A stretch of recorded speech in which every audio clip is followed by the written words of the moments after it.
They were very loving people. They wanted to share all their love with as many children as they could. You got these two individuals killed execution style. It's shocking that someone would be shot right in front of their own kids in their own home. What did you think when you heard that pow, pow, pow, pow, pow? I thought, oh, dear God, no. They had 16 cameras, and they were all working. You see them kicking the front door, back door at the same time. Just doesn't make sense because they got what they wanted, so why kill them? The camera really tells the tale. It was almost silence when we're watching it and seeing it. We couldn't believe what we were watching. Summer 2009, Pensacola, Florida. Bud and Melanie Billings are enjoying life with the big, loving family they've made for themselves. They had a couple of their own children, and they adopted many children. They just wanted to have a large family whatever way they could swing it. I believe they are the modern life Brady Bunch, honestly. They adopted a lot of special needs kids, and they loved them a lot. If they could, they would adopt every child in the world.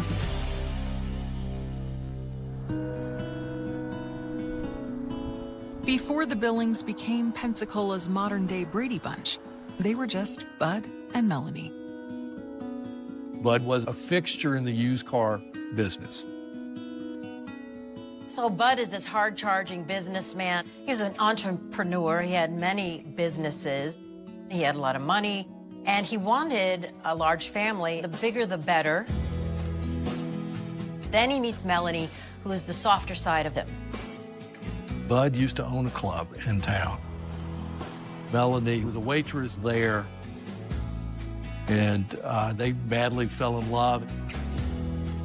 He eventually sold the club and got heavier in the used car business, which is where Bud really was making his money. With Bud's career on the rise, the couple decide to marry in 1993. Melanie was great. She kind of smoothed off the edges of Bud. He deeply loved her. Bud and Melanie have two children from previous marriages, but they're not done yet. He wanted to take care of children, and it was like in his soul. So adoptions ensued. And Bud and Melanie actually ended up with 13 children. Melanie developed a passion for helping these kids, and these kids were very much a part of their lives. They just were very loving people, honestly. They just wanted to share all their love with as many children as they could. You have money and you are adopting these special needs children, and that gains a lot of attention because of, you know, it's a good deed, obviously, but also it's kind of unusual. By 2009, the Billings have 9 children in their home, ranging in age from 4 to 11. Their 2 oldest children from previous marriages, Melanie's daughter Ashley and Bud's son Justin, are grown but live in the area. They decide to share the story of their big, loving family with their community. Our daily newspaper did a big profile on the Billings family. There were some wonderful pictures of Bud and Melanie and all this litter of kids, some laying and some in their laps, and all ages and sizes. And the whole story was just about how big their hearts were. This photo was the last photo of the family. And just, you can't look at that picture and not feel something for this family.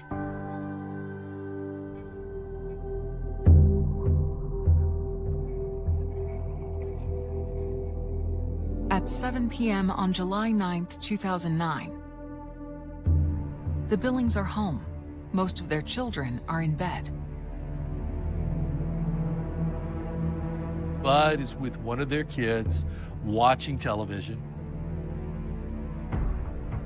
His wife is in a kitchen. It was one of those kitchens that had sort of a counter that she could look into the living room area. So she's cleaning dishes, they're watching TV. Bud and Melanie Billings have no idea that these seemingly mundane chores will be their final moments together.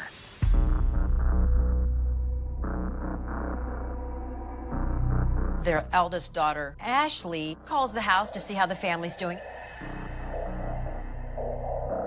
It's like 7:30 at night. One of the children answers the phone, and the child is crying. The Billings had a nurse that helped part-time at the home. Her name was April Spencer. Worried that she can't get her parents to come to the phone, Ashley calls April and asks her to go to the Billings house and check on Bud and Melanie and their children.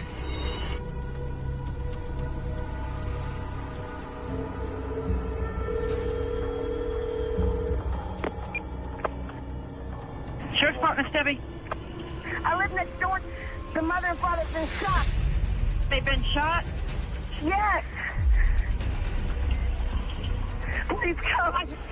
I'm trying to get somebody this. You said the mother and father both have been shot? Yes.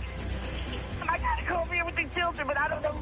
I don't want you to be in any danger, okay? I've got several officers on the way to you. Hurry. I gotta go get the kids. There's kids in the house.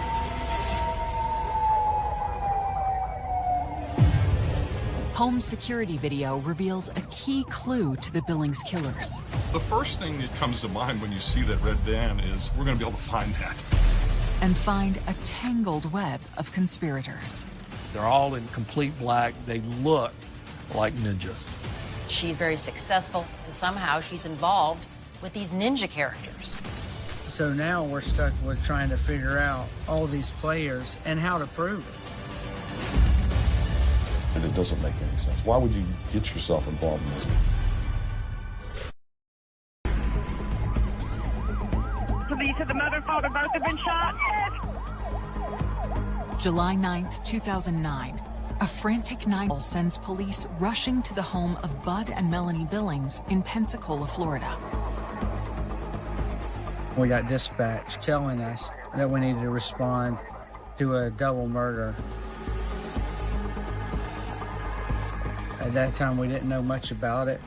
We didn't know if maybe suicide or what we had. I pull up and I see probably half of our patrol deputies on scene, lights everywhere. It was sort of surreal because they're carrying babies and toddlers and all different type of ages outside. Just that eeriness of how many kids were in that house and trying to get them out. There's 8 to 13 kids that we're dealing with. We learned right away, a majority of them were nonverbal. It was difficult getting anything out of them. So after the kids were safe with a nanny, we started to walk through the crime scene.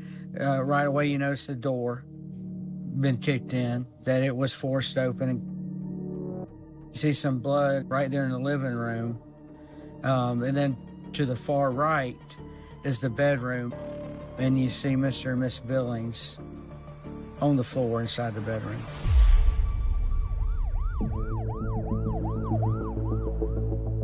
Based on the initial forensics noted at the scene, it quickly becomes clear to detectives that this is not a murder-suicide. You know, you got these 2 individuals killed almost execution style. When you see that, that's when we knew it's going to be different. I mean, you know right away that you're dealing with either robbery or home invasion, something in that nature. When the Billings' daughter, Ashley, arrives at the scene, she points officers to something inside the house that could help them get some answers. There were cameras all over the place. They had 16 cameras, and they were all working. The reason they had the video system there was to keep an eye on all these special needs kids that they didn't hurt themselves. Detectives rush the video equipment back to their tech team at headquarters, hopeful it will hold the answers to what happened in Bud and Melanie's final moments. We had to actually pull the hard drive. It had to be pulled and brought back to the sheriff's office to be viewed. Meanwhile, forensics teams continue through the night processing the bloody scene for physical evidence. There wasn't a lot of evidence left by these killers because they really covered their tracks except for the shell casings. And then also, there were some shoe prints because one of the doors had been kicked in and they found some boot prints outside the house. Investigators send the physical evidence for processing and return to the sheriff's office, where they are at last able to access the video from the Billings home security system. When we finally start viewing the video, it's clear as day. You see this red van pull up. You see these people jump out. You had 5 individuals moving across the yard. They're all in complete black shoes, shirts, and masks. So they look like ninjas. It was almost, when we're watching it, we couldn't believe what we were watching. Then you see them kick in the front door, back door at the same time. It's not something that we had ever seen. The surveillance footage tells a stunning story about what happened inside the house. You could tell it's obviously planned, military style, long guns, handguns. You see Bud immediately puts his hands up. And he's trying to talk to these killers that have come into his home with his kids and his wife.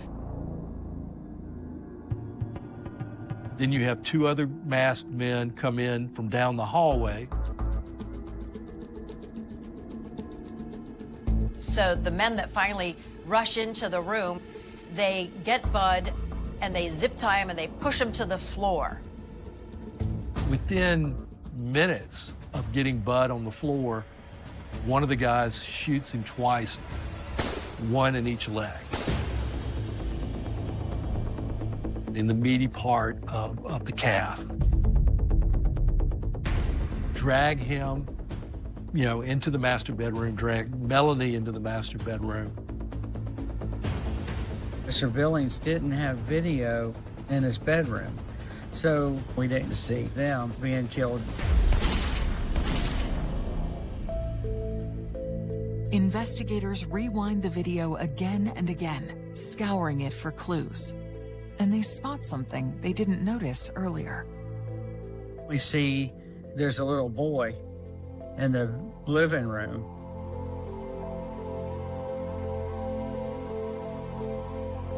This little 6, 7, 8-year-old kid watching and seeing his family get killed. It was horrible.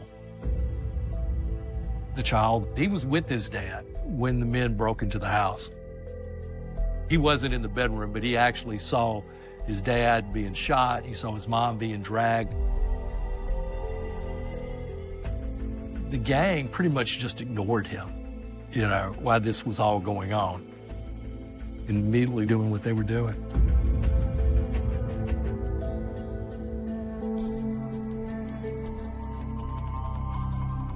I've covered a lot of murders, and this one is the most shocking because it's basically caught on camera, memorializing the final moments of the Billings lives. And all the children are there. It's so unnerving, and it's just sad, but also it's something you can't unsee. And then after that, you can see the ninja invaders quickly leaving the house. You see them getting into the van with an object. but it was hard to tell from the video what they were carrying out of the house.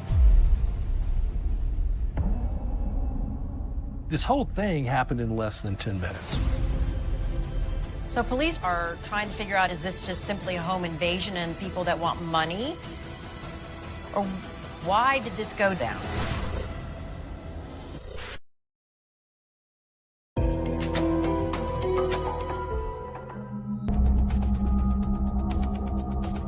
Home security video has captured chilling details of the murders of Bud and Melanie Billings in front of their children. Investigators believe the key to understanding may lie in the unidentified object the killers are seen fleeing with on the blurry video.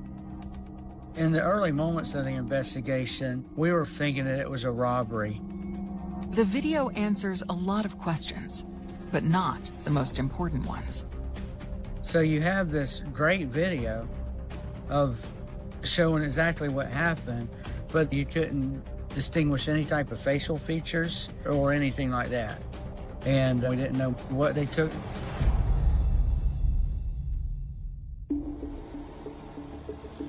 Investigators continue trying to decipher the clues contained in the home security video. They need to know exactly what was taken from the Billings home, why, and most importantly, by whom. So they speak to those closest to Bud and Melanie, their oldest children, Justin and Ashley. Typically in a homicide, they're going to go first to the people that are closest. So they're going to go find out where all the family members were, get their interviews done quickly.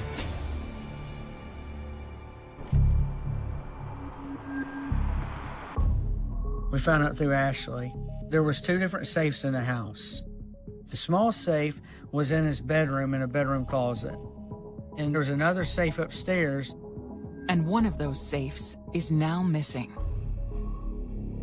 So when we put the whole thing together, you see him carrying what we know now is the small safe, putting into the red van, and you see everybody leaving.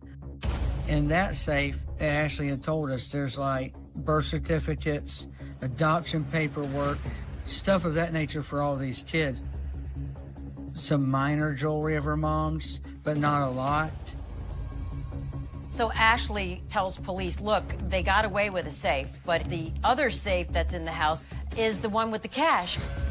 There was a lot of money being made with the used car business. So in the safe upstairs, there was like 100 to 200,000, something like that, worth of cash inside. They took the wrong one. They had no clue about the second safe, and I just think it was a little bit of ignorance.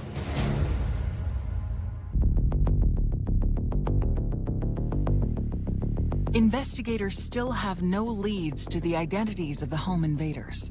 They hope one comes from their most promising clue, the red van seen on the security video. The first thing that comes to mind when you see that red van is, we're going to be able to find that. We got that video of the red van put out on media. I mean, right away.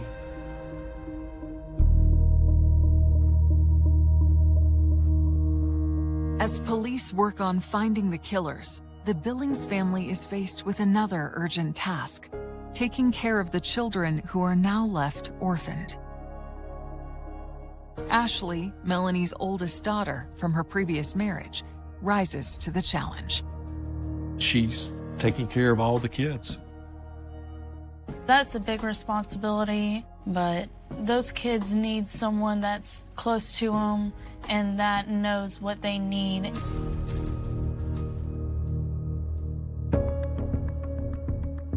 Days with no new leads on the red van or the identity of its occupants.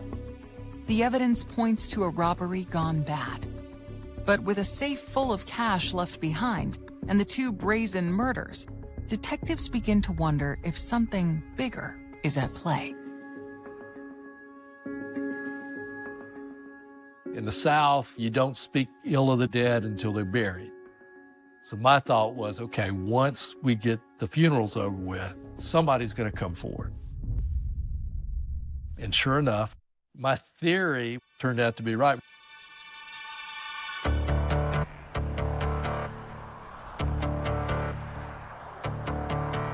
We started hearing that Bud was a great friend, but he never got the wrong side of a business deal. The stories that we were getting were the people that had used car lots with them. He would find a successful salesperson. He would help them finance the cars. But then when the sales start to fall off, he didn't hesitate to take the whole lot from them. And there were stories of him coming in the middle of the night, taking all the keys, moving all the cars in the lot, and the guy going back to work to a lot he thought he had with no cars. Might Bud Billings have crossed the wrong man? So there was a question whether this was just purely to burglarize the Billings, or was there some other motive behind this? Was it hit? Was there a revenge motive to this? We appreciate you coming in. Or anything to help. Bud's adult son, Justin, sometimes worked with his dad on his auto lots. As police interview him about the murders, he provides some intriguing details about his father's business dealings. And when the police spoke to Justin, he gave a name, a key to why this might have all gone down. During the interview with Justin, he brings up Cab Tice. He said, hey, this is a guy you might want to look at. Him and my dad have had issues in the past, and you might want to check him out. Cab Tice ran several car dealerships. He had a flair for liking Hawaiian shirts. He tanned. Justin tells investigators that his father had a business dispute with Cab Tice, and Bud had accused Cab of stealing from him. My dad was disappointed in him for stealing from him. I mean, he said if you needed money, you could have just asked. You didn't have to steal it from me. And Cab just stormed out. So we start looking into Cab Tice. We wind up going out there and making contact with Cab, and he made it clear that he had no use for Mr. Billings. It kept just getting more interesting in every turn.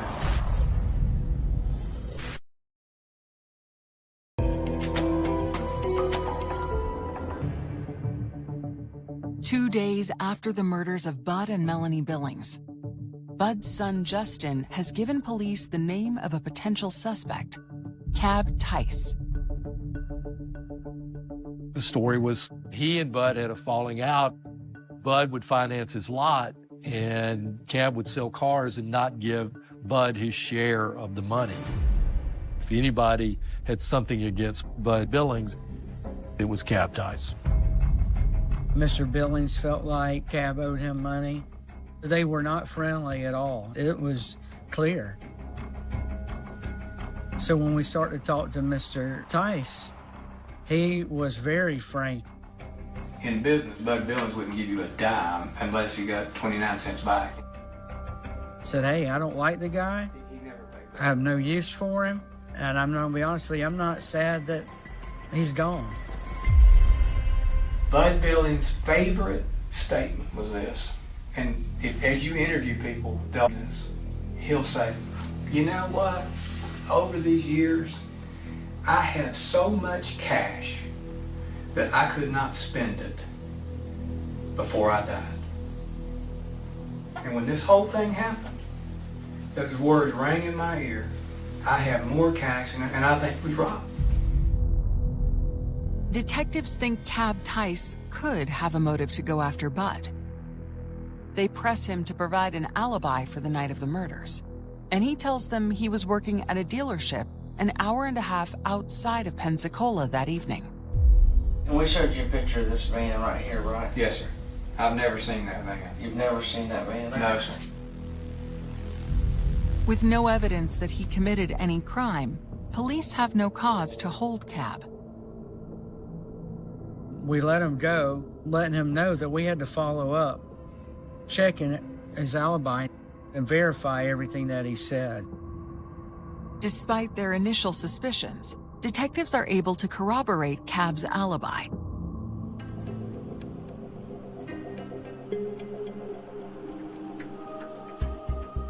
The case seems to be losing momentum. But then, investigators' strategy of asking for the public's help finding the red van seen at the Billings home finally pays off.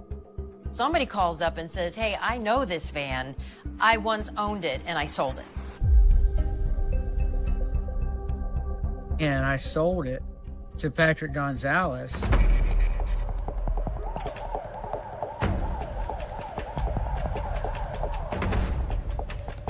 Investigators go to the ad Mr. Gonzalez they had found in our computer database. They drive by the house. Lo and behold, there's this van peeking out behind the trailer. They go, and it looks like the one that is in the video. And it's just sitting there.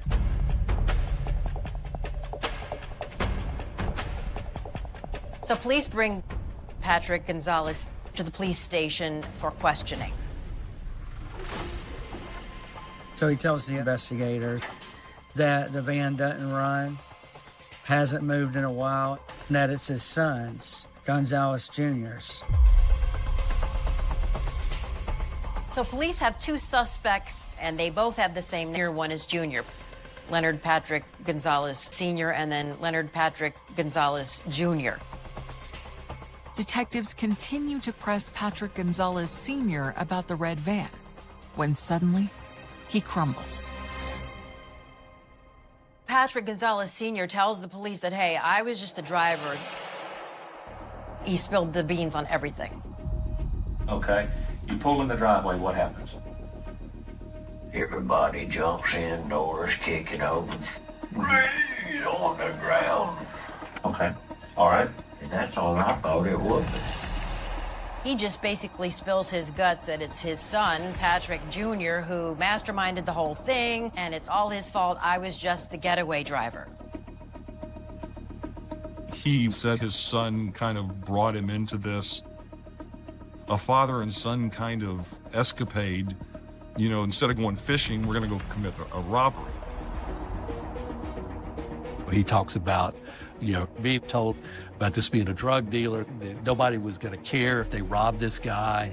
And he was shocked when he heard the gunshots go off in the house, and pretty much lays out the whole crime. You said you were still in the van. What did you do next? Got in the driver's seat. Uh-huh. And then what happens after that? We get down in the yard, everything's going fine, and then all of a sudden, right out. Okay. What'd you think when you heard that pow, pow, pow, pow, pow? I liked it on myself. I thought, oh dear God, no. Based on his confession, Patrick Gonzalez Sr. is charged with being an accomplice. Senior tells us everything that happened, but he doesn't know all the names of the other guys. So now we're stuck with trying to figure out all these players and how to prove it.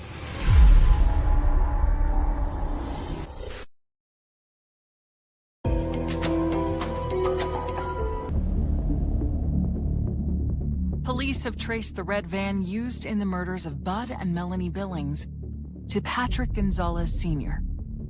He admits to being at the scene, but insists his son is the mastermind behind the deadly robbery. So as we started investigating Gonzalez Jr., we learned that him and Bud Billings were friends and knew each other. They knew each other in the car business. Patrick Jr. would work at different car lots. They would do these big tent sales, and he'd be one of the army of salespeople that would do that. Because of what they have on Patrick Jr. from his father, they bring him in for an interrogation.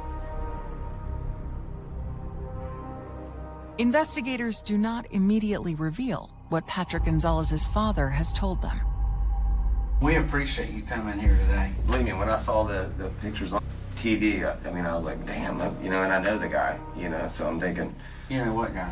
The guy that this is about. So I was like, You saw the picture of the van on TV? Yeah. Man, that's your van. Excuse me? That picture is the same van that's in your yard, right? It's similar. Similar. Very similar to that van, but no, it's not. It can't be the same van. It's not the same van. He denies everything, and he tells us his dad's mentally crazy. Don't listen to nothing he says. Detectives believe Patrick Sr.'s story. Patrick Gonzalez Jr. is their prime suspect. But they have to find proof that he was involved. We had enough probable cause to keep Senior. We didn't have enough probable cause to keep Junior, so then we got to keep following up. We got to get enough evidence to prove his dad's story. That includes doing a deep dive into Patrick Jr.'s background. Patrick Jr., he had spent some time in prison with a battery charge, an assault charge, and he had come out. He was very proficient in martial arts, had done some MMA fighting. Patrick had gone to Bud to get money to help with the studio that he had, the martial arts studio that he started, and Bud was not interested in investing in his business. Investigators believe they have discovered a possible explanation for why the robbery turned so inexplicably deadly. Could Patrick Jr. have been so angry at Bud for not investing in his studio that he wanted him dead?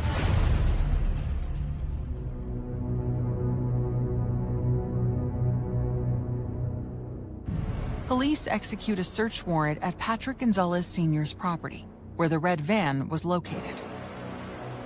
The search warrant at Senior's house was incredibly huge. It helps tie things together. We wind up getting paint cans where they were trying to paint the vehicle, some burned stuff like that. We wind up getting a shoebox from Walmart. So the shoebox is significant because the bottom of those boots match the pattern of the shoe prints found at the Billings house after the double murder.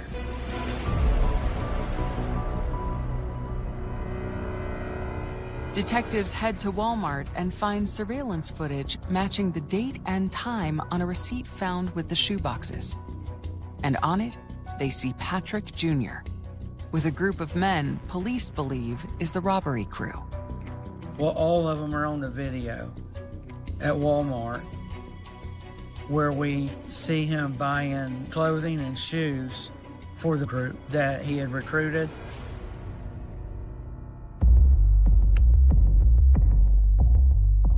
Prosecutors feel they now have enough to arrest Patrick Gonzalez Jr. When they release the Walmart video to the public, tips help them identify and arrest the other 5 men. They Gonzalez Jr. through a mechanic shop. So he winds up talking them into going into this house and robbing it because this guy's got tons and tons of money in his safe. Police arrest Wayne Coldiron, Donnie Stallworth, Gary Sumner, Rakeem Florence, and Frederick Thornton. But pieces of the puzzle are still missing. They had arrested a lot of people, but they didn't have the guns, they didn't have the safe. Detectives continue interrogating their suspects, probing for leads to the guns and safe. And as they do, they hear about a mysterious woman who may be the key to that information. Pamela Long Wiggins, she's blonde, she's a real estate agent, very successful, has a lot of money, and somehow she's involved with these ninja characters. We wind up finding out that she's rents to Gonzalez Jr., a home in Gulf Breeze, Florida. He would collect money for her if people were giving her a hard time, not paying up, kick them out of homes, stuff of that nature. So that was their connection. Police learn from their suspects that after the murders, Patrick Gonzalez Jr. met with Pamela. But then, she disappeared. Detectives managed to track Pamela down just in time. She was trying to leave and wound up locating her in a big yacht or boat that they had in Orange Beach, Alabama. When we get Pamela Wiggins back to the sheriff's office, she doesn't want to speak with us without an attorney. But then they get an unexpected visit from Pamela's husband, Hugh, looking to cut a deal for himself. Hugh Wiggins was not on our radar at all. So we're like, this case just gets crazier and crazier. And he actually spills all the beans. He sells his wife under the bus. The first question we have is, where is the safe? Do you want me to tell you, or do you want me to take you to it? I want you to tell me at this point. Well, first of all, I don't know for a fact that it's there. I was just told that it was there. Who told you? Pam told me.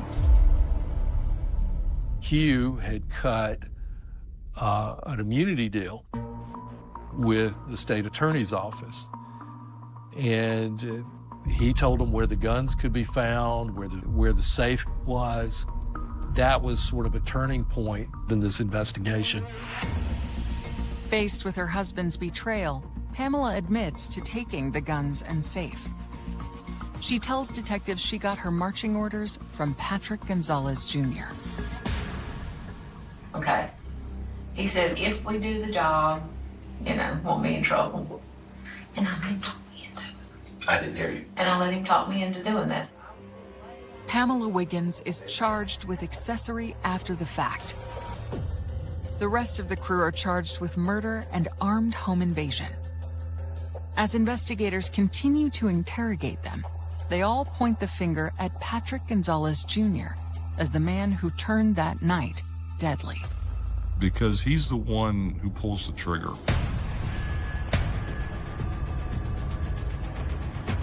They explained that when they come in the front door that it's Gonzalez Jr. right away. When the first shot goes out, they're shocked, and they tell us that Gonzalez Jr. shot them both while they were in the bedroom. Gonzalez Jr. told this tale of how we're going to rob these drug dealers and this bad guy, and there's millions and millions of dollars. It was only supposed to be a robbery, and they were pissed because that is not what was supposed to happen.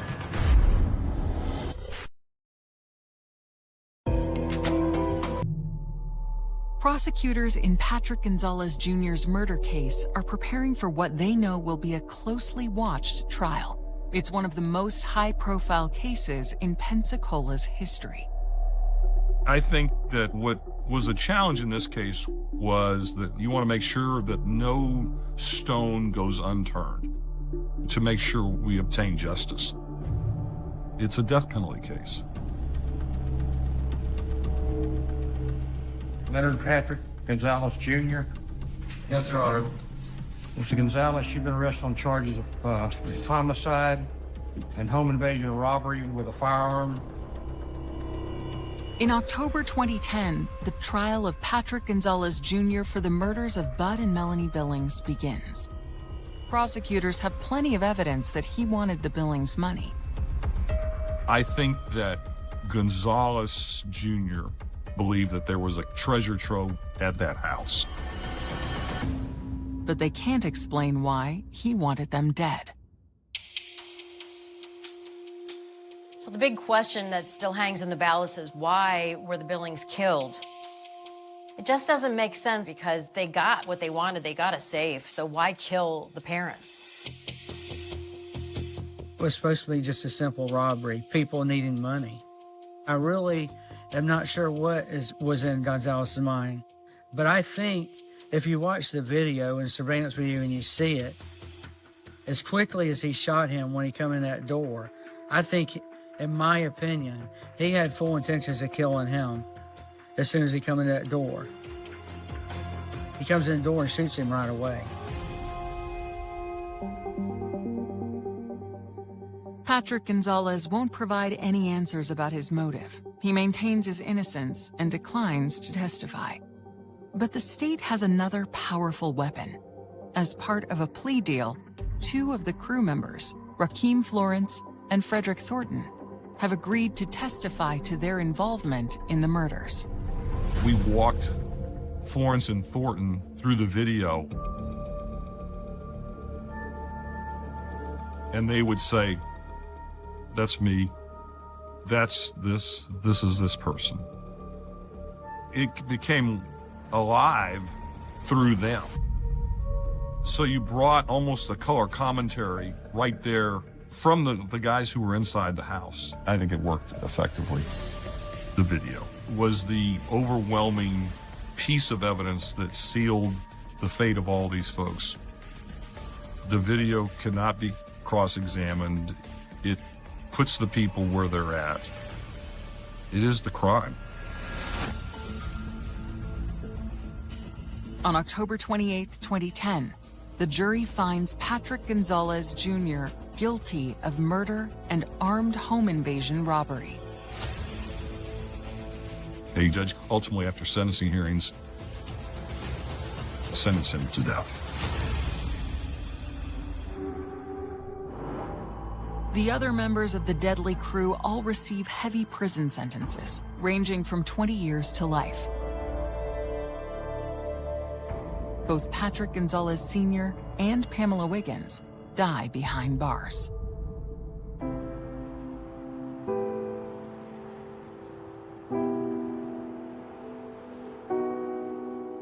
As a human being, you just have to look at the senseless nature of it. Just absolutely senseless violence that has inexorably changed people's lives by virtue of just mere greed.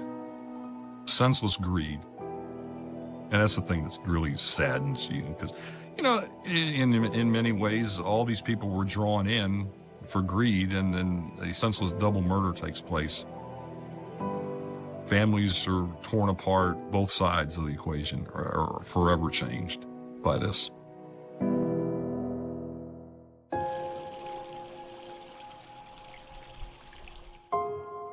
Family was a...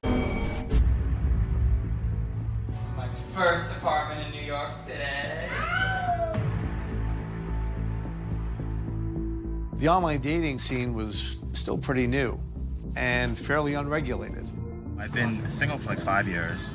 I lived on Long Island forever. All of a sudden I'm in Brooklyn, I moved, and everyone's like, oh, what are you doing? Do you want to hang out? I thought you want to hang out. You know, it's like, no, I can't hang out. I'm in Brooklyn. You know, I moved here to find a husband. Numerous calls come into 911 stating that someone's been struck by a vehicle on the Bell Parkway.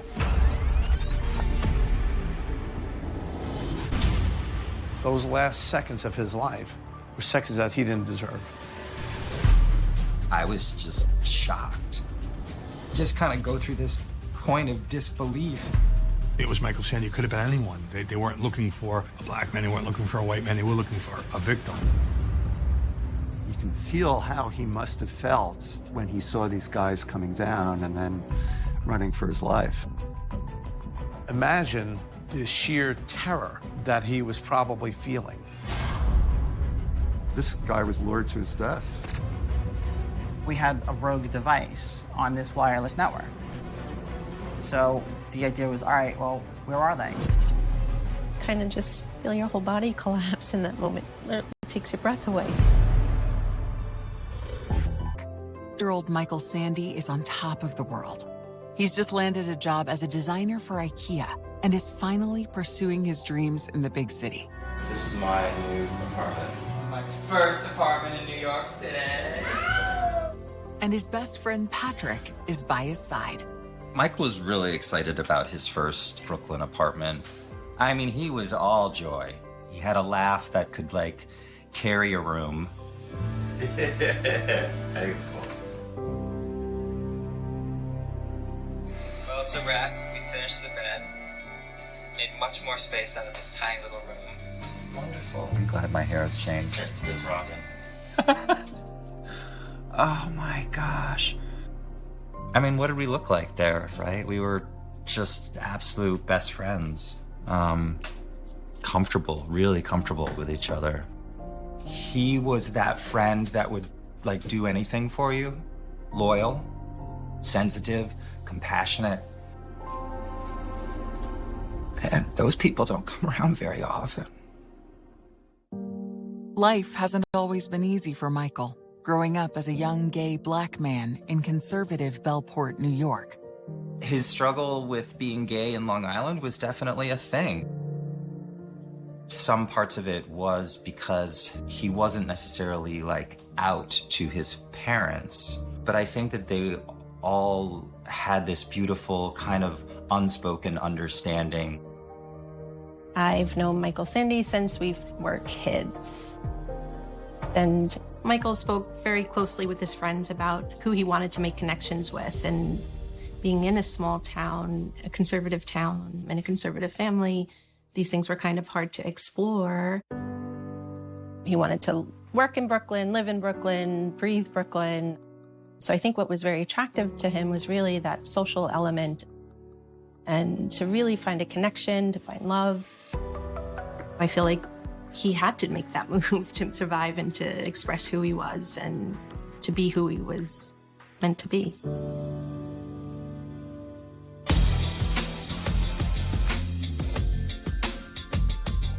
Michael is now living his dream in hip Williamsburg, Brooklyn, an artsy neighborhood just a quick subway ride from Manhattan. Michael is very agile, and he made everything he did look very easy. Okay.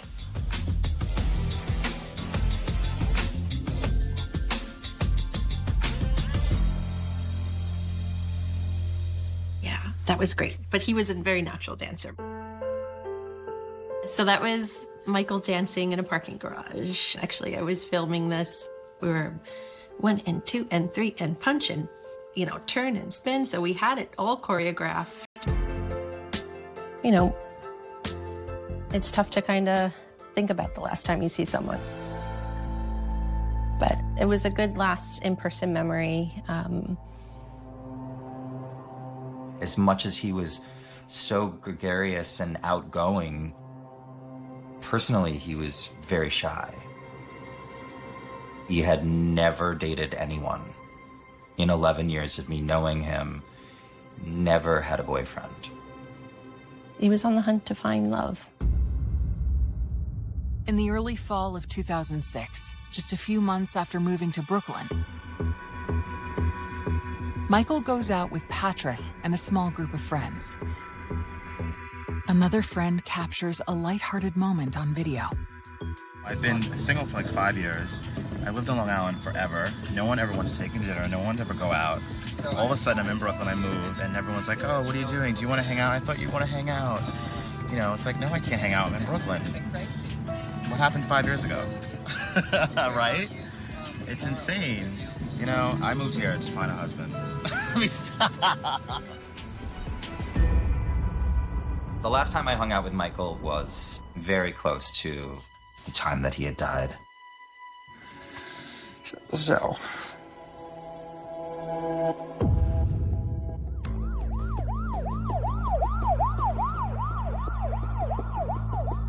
On the evening of October 8th, 2006, numerous calls come into 911 stating that someone's been struck by a vehicle on the Bell Parkway.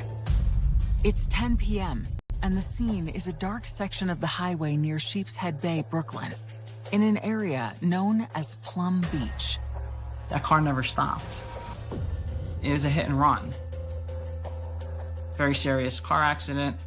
From injuries, he's unconscious. The victim, a young black male gravely injured but still clinging to life, is rushed to Brookdale Hospital. We have a victim. We don't know who he is. We don't know necessarily how he got there. Now we have to figure out why this occurred. Investigators question witnesses at the scene. This incident occurs at night when it's dark and everyone's vision is limited. No one really has a good description of the vehicle and/or the license plate.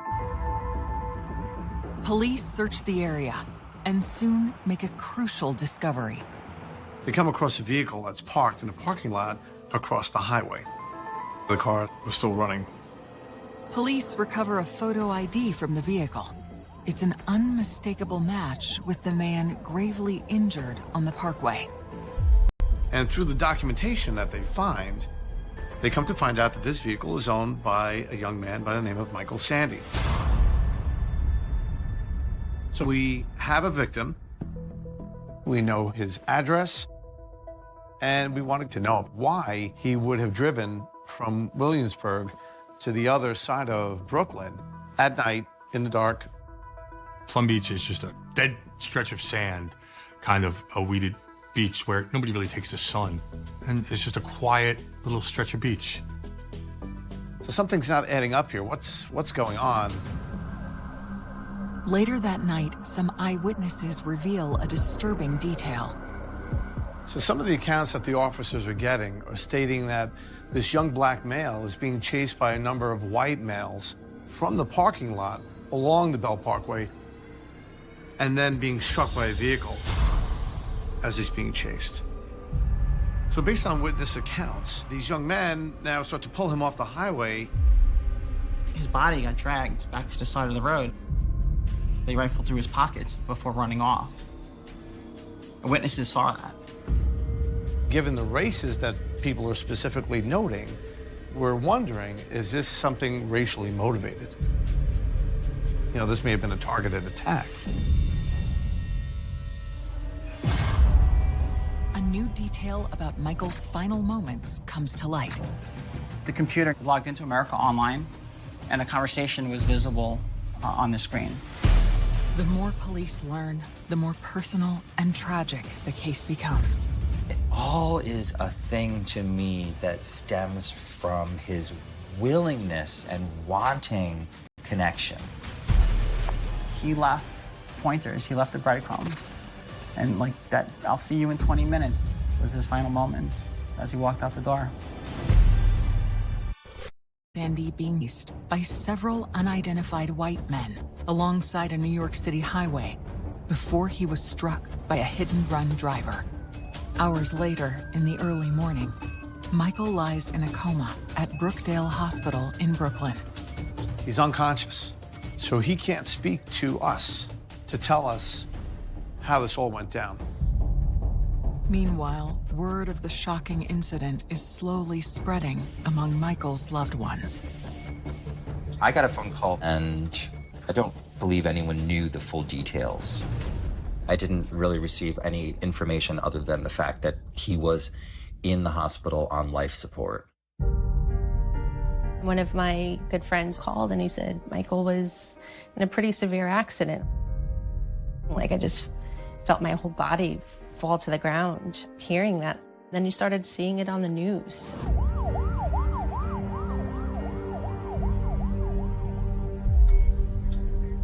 I was working as a reporter for the New York Post when this happened. We were told that he was still alive, he was in critical condition, and he was unable to communicate to police exactly what happened. We're talking to the family, kind of getting a clearer picture as to who Michael is. Yeah, they find out that Michael is 28, soon to be 29-year-old male, and he was an interior designer, and was just a super nice guy. Probably had zero enemies. And we wanted to try to figure out why he may have suddenly find himself in a conflict with other people. When I was at the hospital, his parents were just desperately trying to find any resource and help that they could. It wasn't until I spoke with Mr. and Mrs. Sandy to really know the severity of the impact. They were holding up. They had wonderful support with their family, but it was hard to see them hurting the way that they were. We were able to see him, and he looked rough. I mean, his head was completely swollen.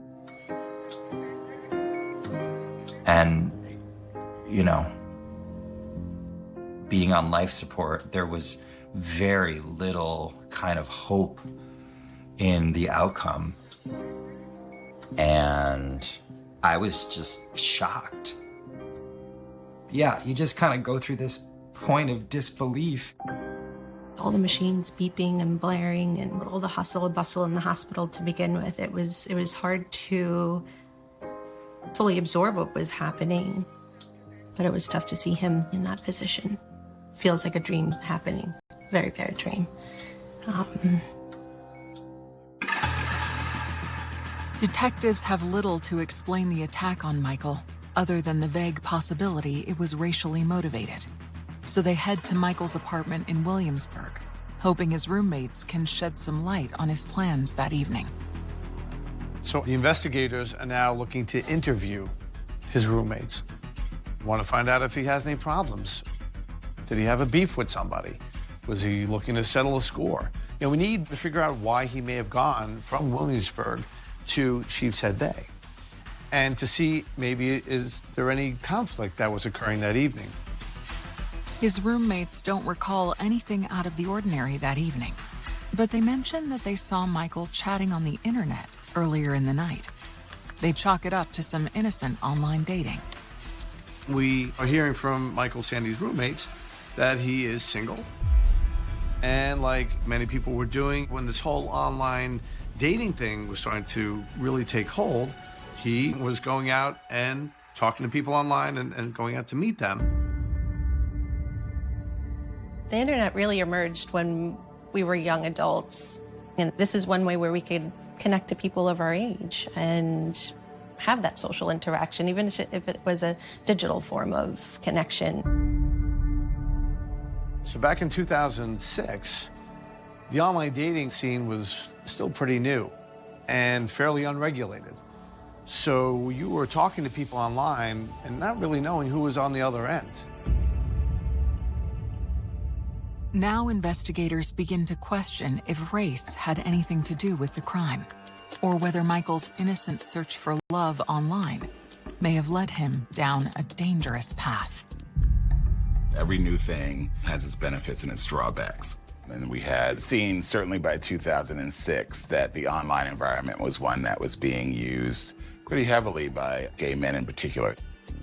And one of the drawbacks of the internet and online dating is that people will use them as avenues to target others.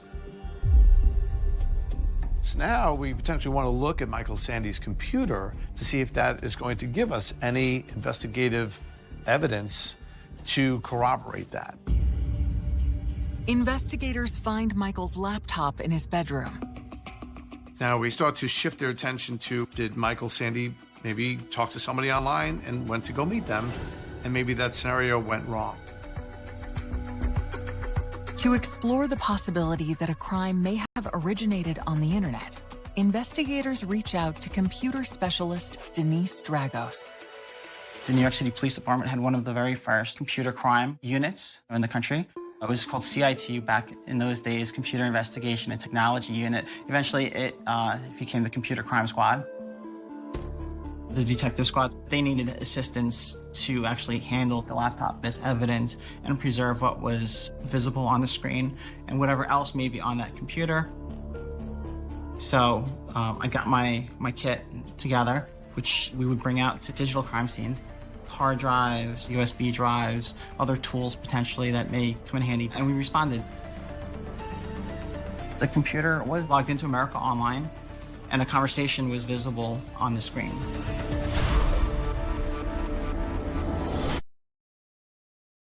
Police believe computer chat may have lured Michael Sandy into an attack, as Michael lays gravely injured in the hospital. NYPD computer specialist Denise Dragos discovers that Michael's computer is still logged into a chat room on America Online. The chat conversation happened the evening of the 8th. Before the incident, basically it's two users, Fisheye Fox, and a second account which went by the screen name Drum and Bass 007, which is Michael's account. They're having a conversation. They're talking about potentially smoking marijuana together. And, you know, they say how old each of them are, what they look like. So in the initial conversation that Michael Sandy's having with this fish-eyed fox, they agree to meet up. They talk about meeting up in Plum Beach, Brooklyn, which is where he is struck by a vehicle. They make plans to meet there at 8 o'clock, but it's clear that things didn't go as planned. So searching through Michael's AOL chat history, when they meet up, Fish-Eyed Fox is not alone. There are other people around, which makes Michael Sandy feel uneasy. So he gets spooked and he leaves. By 8:45, Michael returns to the chat from his apartment in Williamsburg. And he goes back to his computer, and Fish-Eyed Fox is saying, hey, what happened to you, and why'd you leave? And Michael Sandy says, well, I thought we were meeting one-on-one, and there were other people around, so it just felt weird, so I left. And now Fish-Eyed Fox is trying to convince him, oh, yeah, I don't know who those guys were, or, we can just meet one-on-one, it'll just be the two of us. So come on back out and we'll meet up again.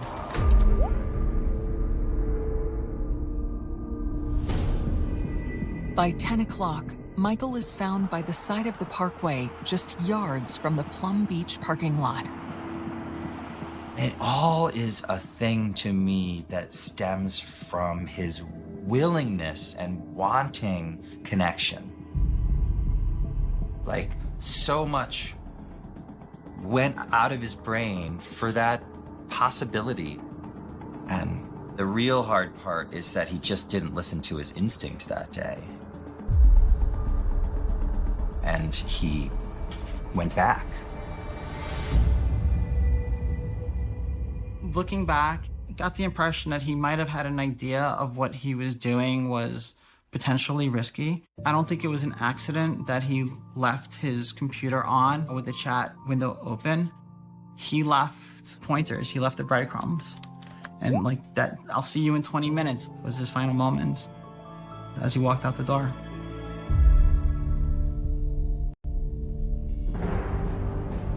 Police now believe this online chat between Michael and Fish-Eye Fox is a key piece of evidence, and they're hoping it may lead them to a suspect. We started doing live system analysis at the time, just to preserve the information that was there, so even without touching it, did little old school pictures, traditional pictures of it, just to make sure that even if it crashed, at least we had that. We were running special software on the machines, which copied out all of the system memory to an external drive. So that in that case, we were able to get a lot of information and preserve it forensically in real time.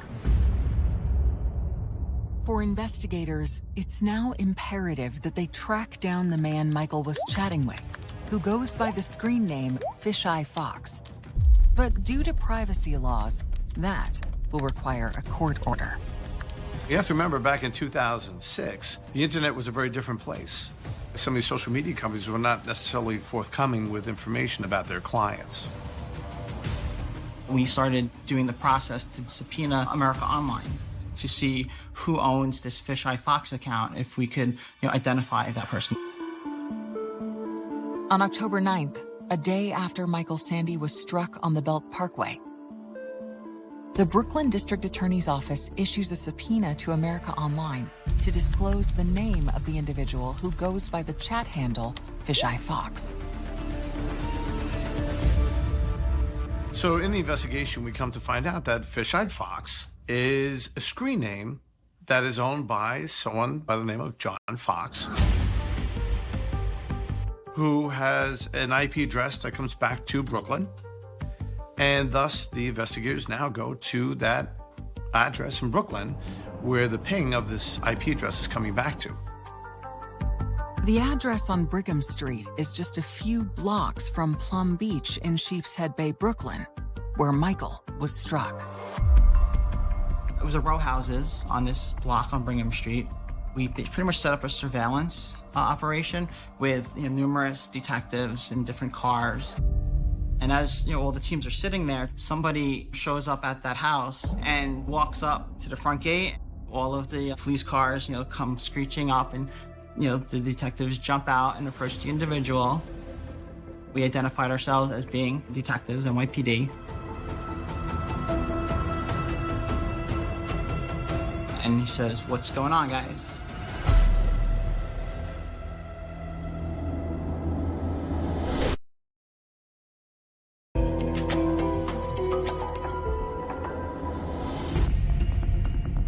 NYPD detectives have tracked the source of a computer chat room message they believe was used to lure Michael Sandy to a vicious attack. Based on the IP address linked to the message, they descend on a house in Brooklyn. The gentleman who lived at that address, he said, "I just got off work. Can I help you guys?" So we asked him his name.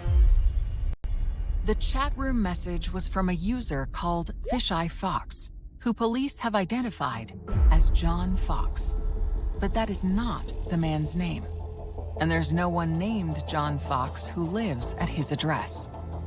So that was a little bit of a pucker moment. You know, like, oh crap. He asked, do you have internet service? He goes, yeah, as a matter of fact, you know, I just got a new router. So we're like, all right, can we come inside and talk to you about a situation? He says, yeah, you know, come on inside.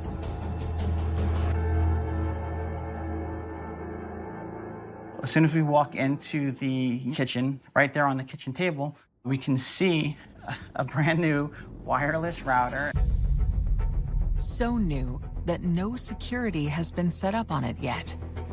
Detective Dragos realizes that means anyone could have tapped into this internet service.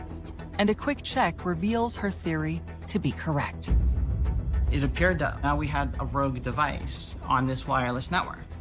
The homeowner just had a new router and it wasn't secured and was logged into surreptitiously by this Fisheye Fox user. Detective Dragos knows that if the rogue device is logged into this router, it must be close by, within range of the Wi-Fi signal. All right, well, where are they? They have to be within a stone's throw. So let's try and figure out where they are right now. So I'm like, I can try to talk to them and stir the pot and see what happens. So I have an undercover account and I'm like, hey, what's up? It was just a shot in the dark to see, you know, if I could figure out where the heck this computer was. I get a response from Fisheye Fox. So now I'm talking to Fisheye Fox myself. And so I'm like, hey, what's going on? How you been? When are we getting together? And he's, you know, I'm back at school. So we're confounded right now. Detective Dragos reaches out to her contact at America Online, who is able to determine that John Fox, aka Fisheye Fox, is now chatting from a different location entirely. And we're like, well, what's this other location? And they said it goes back to SUNY Maritime, which is State University of New York Maritime College, which was a college, you know, in the Bronx. A check with the campus security office reveals there is a sophomore enrolled at SUNY Maritime, named John Fox. It was after midnight, I'm sure, at that point. And basically, we all responded in a caravan from that location. Everybody drove out to the Bronx to go and talk to John Fox.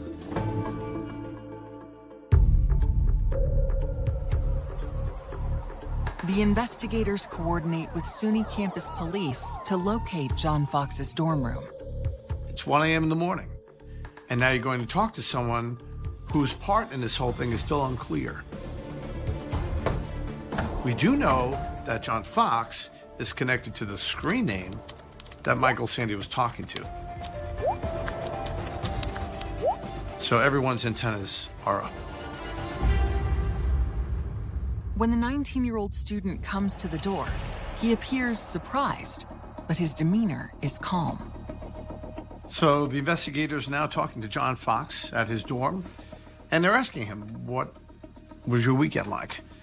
And he proceeds to tell them, well, I was just hanging out with some friends, and we were just drinking some beers, just chilling out for the weekend, just a few friends having a good time. During this interview, John Fox starts to get nervous, and his answers start to contradict themselves. This is going from an interview turning into an interrogation. John Fox agrees to accompany the detectives to the 61st Precinct in Brooklyn. John Fox is saying in his statement that he and Anthony Fortunato and Gary Timmons and the Russian kid, Alex, are hanging out by a local deli. They decide to go back to the house where John Fox logs into the computer. And he admits that Fisheye Fox is his screen name, but that his friends must have been using his screen name to have a conversation, because he knew nothing about this conversation.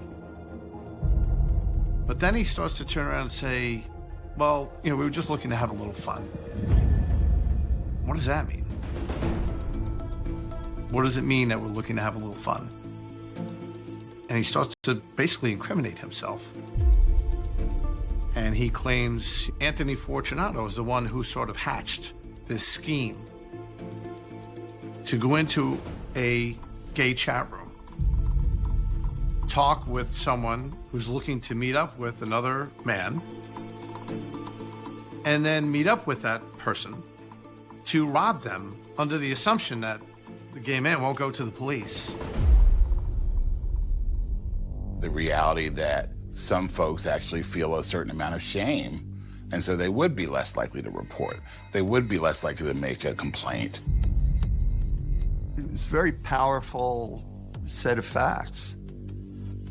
There was something particularly chilling about how this man was lured out to his death, basically. Could have been anyone. They weren't looking for a black man, they weren't looking for a white man, they were looking for a victim. And unfortunately, they chose Michael Sandy. And a group used the screen name Fisheye Fox in a chat room to set up a meeting with Michael Sandy under the guise of a date, with the intention of robbing him. So they met on the street. John Fox and him had a brief conversation, and Fortunato and then a couple of their other friends actually were in the area. So Michael got spooked. You know, his spidey sense was tingling. He left. All was good. Detectives believe that while Michael returned home, John Fox and his friends didn't want to give up. They start drinking beers again, and they say, oh, maybe we can find somebody else. You know, in the interim, Michael reaches back out. I said, hey, I just want to hang out with you. I don't want to do a group thing, so let's just me and you hang out. So John was like, all right, cool, we'll do that. So he came back. They all get to Plum Beach, and they approach a blue Mazda, which is Michael Sandy's car. Alex starts to assault Michael Sandy. Michael Sandy breaks away from the assault, and they start to chase him. Where was he going to go? If they were going to prevent him from getting into his car, he was going onto the highway. Imagine the sheer terror that he was probably feeling when he's chased onto a busy highway, running for his life and running into a speeding vehicle. Those last seconds of his life were seconds that he didn't deserve. That car takes off, never stops. And then the men, they drag him to the side of the road. One of them goes into his pockets, empties everything, and they take off. John Fox, he says they all fled the scene, and then they all went back to the house, and they were all shaken up by this whole scenario. It's almost like classic stupid kids, but there was a coldness about it as well.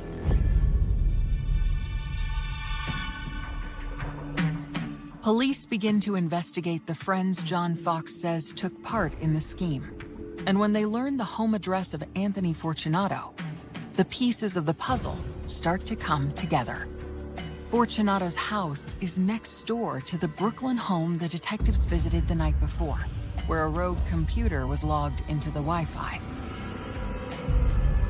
So they go to Anthony Fortunato's house to talk to him, and he claims, yeah, I'll come talk to you. I'm just gonna get a lawyer and I'll come down to the station to talk to you guys. But Fortunato never shows up at the precinct as promised. Then suddenly we get a call from his mother stating that, well, Anthony can't come talk to you because he's in the hospital. He tried to kill himself.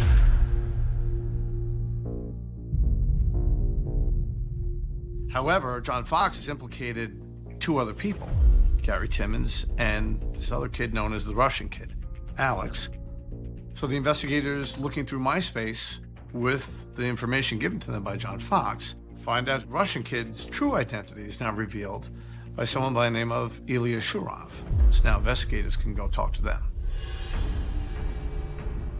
Fox, Timmons, and Shirov all confess to their roles in the attack, pointing to Fortunato as the mastermind of the plan.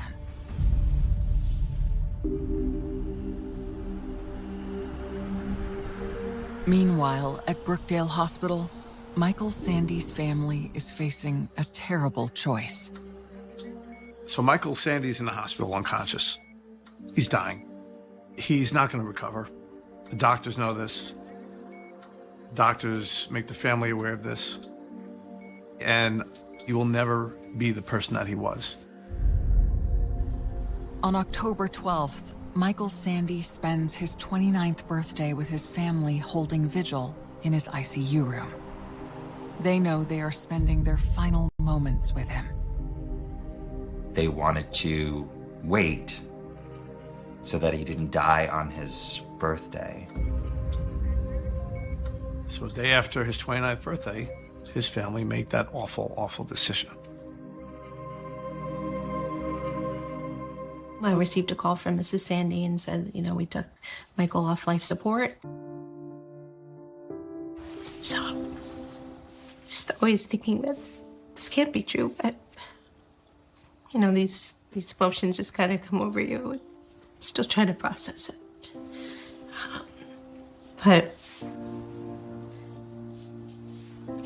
you kind of go through those moments when you can and be supportive for the family. But you kind of just feel your whole body collapse in that moment. It takes your breath away, in that moment. You need to let him go. You feel robbed. You really,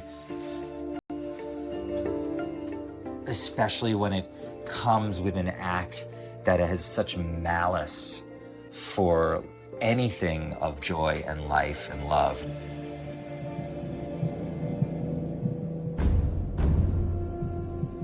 Investigators now have statements from 3 of their suspects, but they still can't speak with Anthony Fortunato, the alleged mastermind of the scheme, who remains hospitalized after his suicide attempt.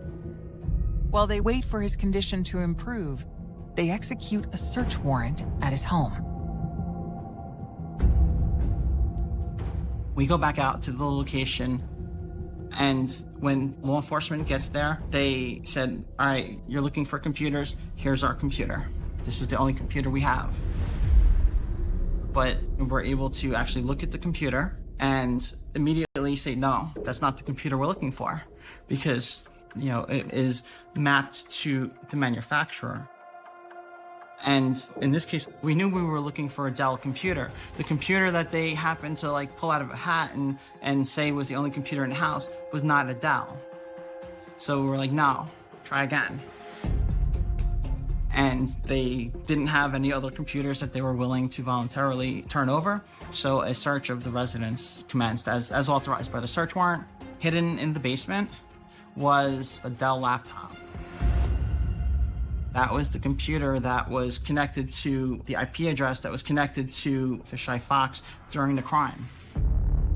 So we knew we found what we were looking for. It basically was the smoking gun. By the time Fortunato is released from the hospital, Kings County prosecutors are prepared to act. They now have everything they need to file charges of attempted robbery and manslaughter, but they're also considering a unique enhancement to the charges that's rarely been tried before. This was a real social problem, that people were being targeted as victims of a crime because they belonged to certain groups.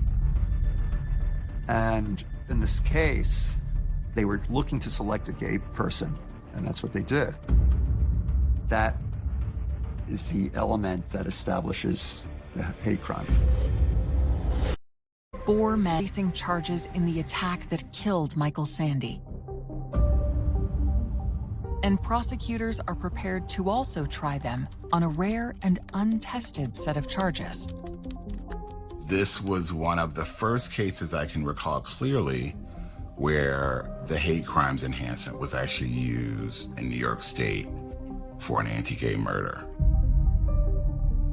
And I think it was important for the community for this to be called what it was.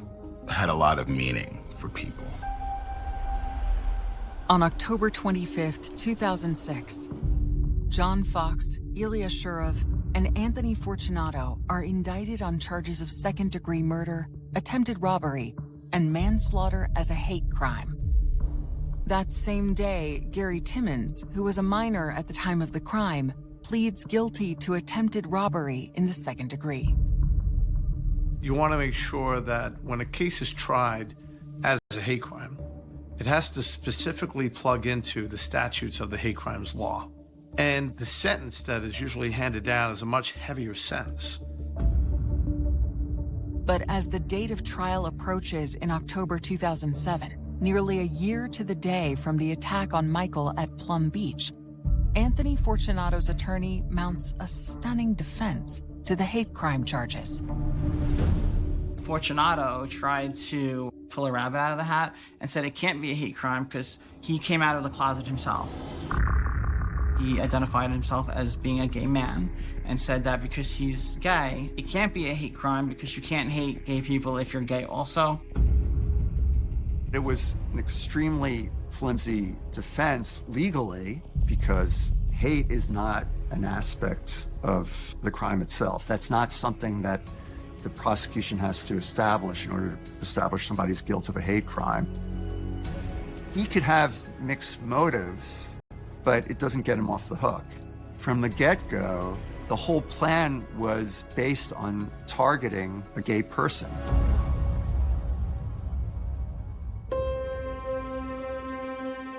John Fox and Anthony Fortunato are acquitted of murder, but convicted of manslaughter and attempted robbery as hate crimes, receiving sentences of 7 to 21 years. A month later, Ilya Shurov pleads guilty to the same charges and receives a sentence of 17.5 years. Gary Timmons, who testifies as a prosecution witness, receives a 4-year sentence. When they were found guilty, it was a natural release to have some vindication, but I don't know about the justice part. I absolutely cannot say as to whether or not justice was served in this case. Maybe it's for Michael's parents to answer that question, for Michael's soul or spirit to answer that question, even in an odd way for his perpetrators to answer that question. Because I would have a hard time feeling that justice were served if they did not come to understand the gravity and tragedy of what they did. This case sort of impacted me on a personal level. Back in 2006, I was a single gay man on the internet, talking to people and meeting up with people.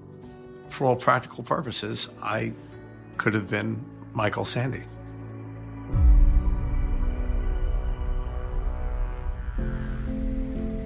Michael Sandy's closest friends are left with nothing now, except their memories, and a few artifacts of his last days, like this video from the fall of 2006, when he enjoyed a final evening out in Brooklyn with his friends. Can I put my glasses on? I've been single for like 5 years. I lived on Long Island forever. No one ever wanted to take me to dinner. No one wanted to ever go out. You know, I moved here to find a husband. That is too much. You heard his laugh. You know, I moved here to find a husband.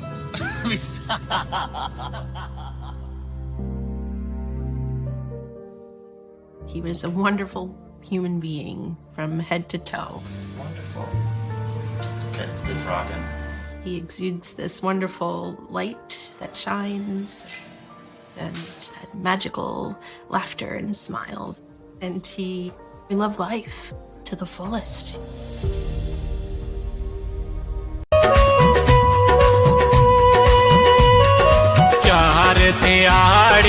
उसन जवानी ते मान के आ दिलदारा चार ध्याड़े उसन जवानी ते मान के आ दिलदारा सिख दे असिया मुहम्मद बख्शा क्यों परवानी यारा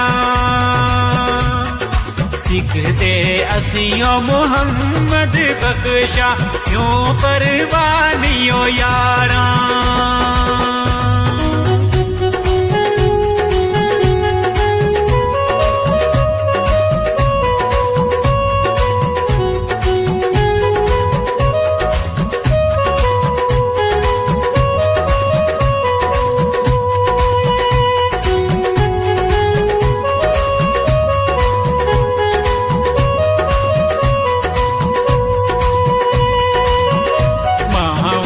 की कोई चीज नहीं जगत में सारी दुनिया फरोली मावर की कोई चीज नहीं जगत में सारी दुनिया फरोली जेड़ी ठंड कले जनु पावे ओ मां दिवे मिठड़ी बोली जेड़ी ठंड कले जनु पावे ओ मां दिवे मिठड़ी ओ बोली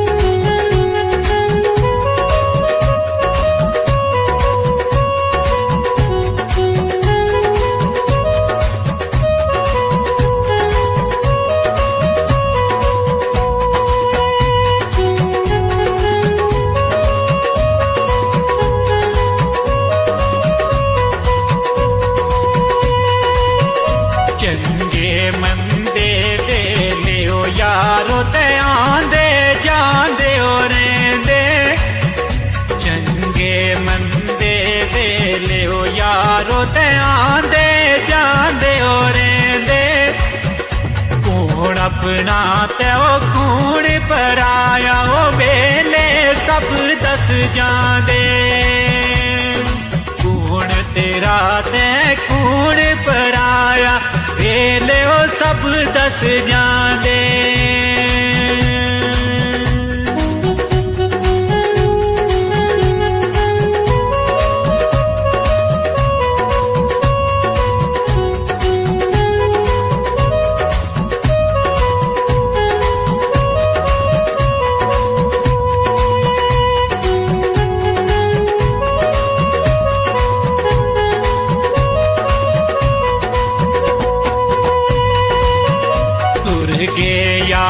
मोहब्बतां वाले ते नाल ही ले गए आसे तुर के यार मोहब्बतां वाले ते नाल ही ले गए आसे दिल नहीं लगदा वे यार मुहम्मद जाए केड़े ओ पासे दिल नहीं लगदा ओ यार मुहम्मद जाए वो केड़े पासे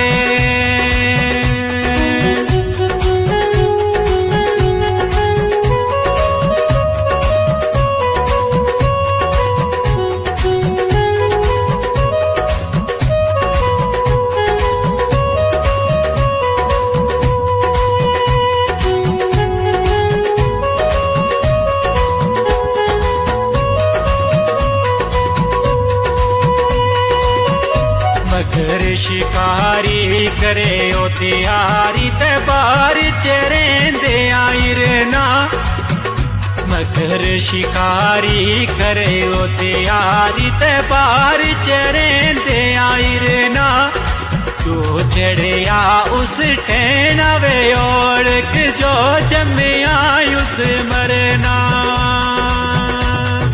जो चढ़िया उस ठेना वे ओढ़क जो जमे आयुष मरना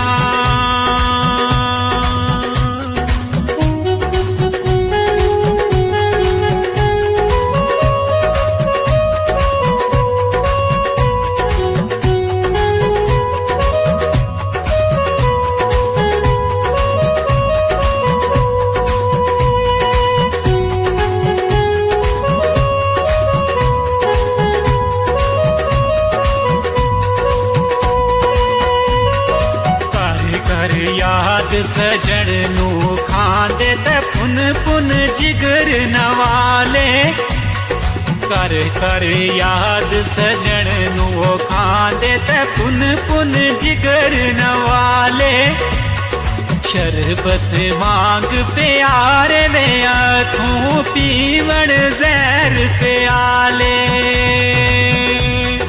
शरबत मांग प्यारे वे अथों पीवण जहर प्याले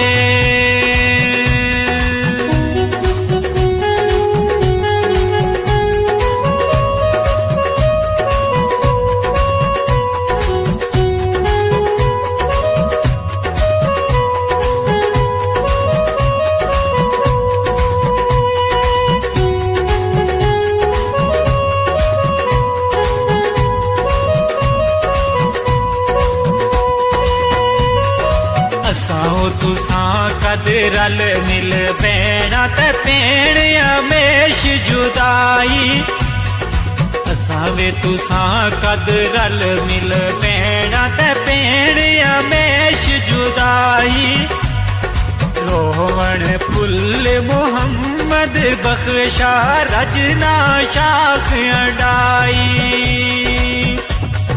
रोवण फुल मोहम्मद बख्शा वे रजना शाख अडाई